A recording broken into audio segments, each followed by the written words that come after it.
Keir Starmer isn't just facing criticism. He's being accused of orchestrating the biggest political scam in modern British history, and not by some fringe blogger or anonymous source. These claims are coming from one of the country's most seasoned political minds, Andrew Neil. In 5 decades of political reporting, Neil has never used language this severe. Not for Thatcher, not for Blair, not even for Boris Johnson. But now with Starmer at the helm, he's sounding the alarm. This isn't about bending the truth or playing political games. It's about a government whose very foundation, according to Neil, is built in deception. A scam so carefully constructed and so strategically executed that it has left the British public unknowingly trapped inside a lie. And the deeper you dig, the darker it gets. For decades, Andrew Neil has watched prime ministers rise and fall. He's covered scandals, wars, economic meltdowns, and leadership crisis. But never until now has he openly accused a sitting prime minister of institutionalized lying. That changes with Keir Starmer. Neil's assessment isn't flippant or vague, it's forensic. He says Starmer's government doesn't just lie as a tactic. It lies as a modus operandi, a core operational strategy. In plain terms, lying isn't the Labour Party's bad habit, it's the business model. And when someone like Andrew Neil says that, it should shake the political system to its core, because he's not pointing out one false claim or one broken promise. He's pointing to a system-wide scam, a political architecture designed to deceive, distract, and dominate. Let's talk about the so-called immigration victory Labour proudly took credit for. A massive social media campaign emerged overnight, claiming net migration had dropped nearly 50% under Starmer's leadership. Posters were plastered online with bold Labour logos, carefully crafted language, and smug celebratory undertones. But there's just one problem. Labour had nothing to do with it. The drop was due entirely to Conservative Home Secretary James Cleverly's policies drafted and implemented before Labour even touched the file. Yet Starmer's team jumped in front of the cameras, paraded the result as their own, and attempted to rewrite the timeline. That's not political spin. That's policy theft, and it's dangerous. It sends a message to voters that reality is optional, that timelines don't matter, and that Labour can plant its flag wherever the spotlight lands, regardless of who did the work. This is deception with intent, a deliberate, calculated misinformation campaign designed to mislead the public into thinking Labour is fixing the immigration crisis when in fact they've done nothing of substance. Starmer didn't reduce migration, he reduced accountability. And that's just one layer of the scam. Let's rewind to when Keir Starmer first ran for Labour leader. He won on a platform soaked in left-wing pledges, promises carefully chosen to appeal to Jeremy Corbyn's base. He vowed to scrap tuition fees, reverse austerity cuts, renationalize rail, and raise taxes on the wealthy. He didn't call them proposals or ideas. He called them pledges, a word that implies moral obligation, not flexibility. But once Starr secured power, those pledges disappeared. No vote, no debate, no apology, just gone. What does that tell us? It wasn't a change of heart, it was a con. Starr used the left-wing base as a ladder, then kicked it away the moment they reached the top. It was never about policy. It was about access, control, and authority.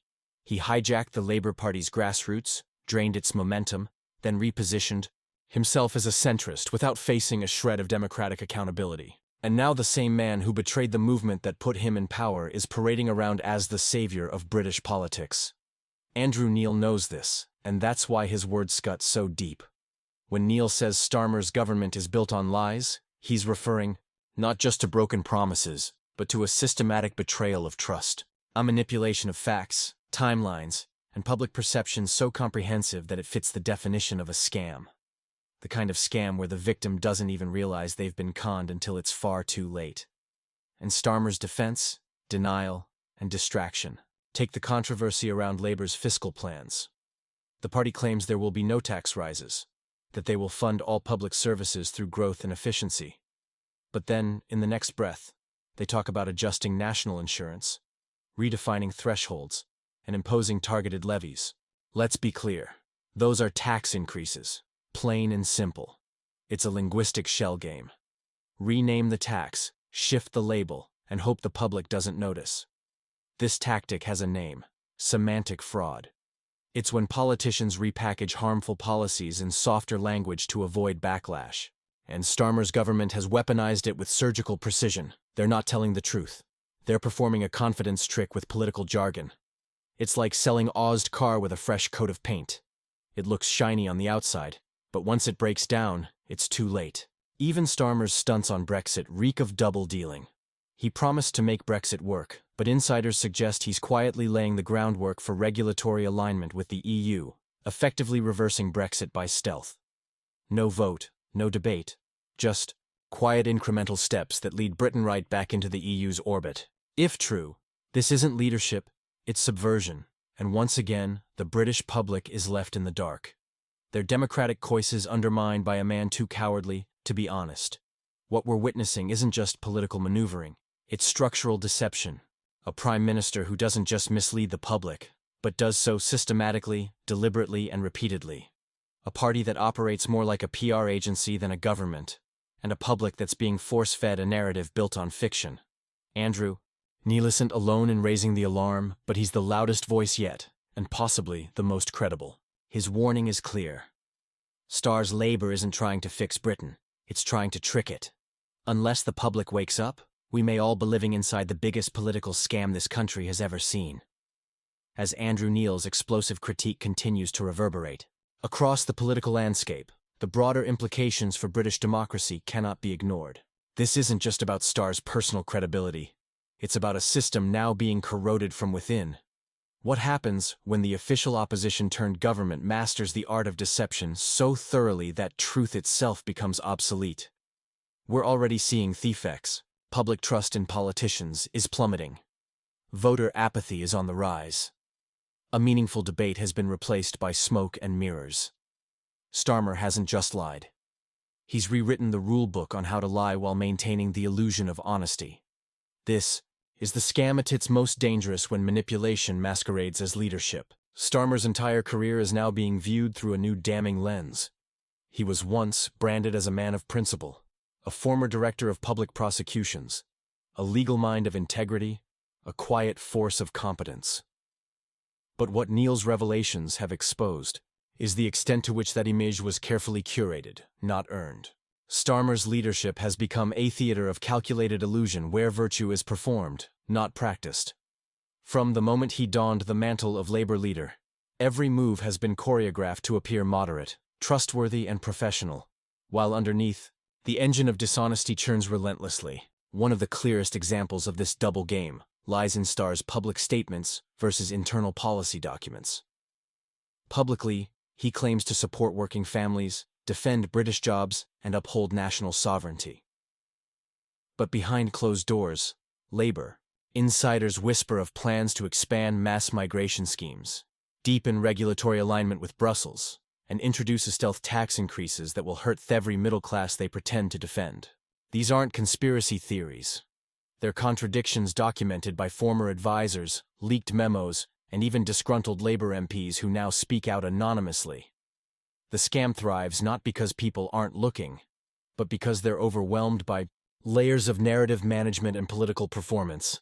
This isn't politics as usual. This is deception at scale. Every soundbite is tested. Every pledge is vetted not for its moral clarity, but for its media survivability. And in this environment, genuine public service has been replaced by a kind of moral mercenary politics where the truth is just another obstacle to spin past. Starmer has become the embodiment of this trend. A political figure who doesn't lead with vision, but with polls, who doesn't govern by principle, but by focus group feedback. Even his most passionate supporters now struggle to define what he truly believes in. Let's return briefly to the betrayal of Labour's own base. The working-class voters who stuck with Labour during its darkest days, who defended Corbyn's platform and stood by the party when it was vilified. They have now been cast aside.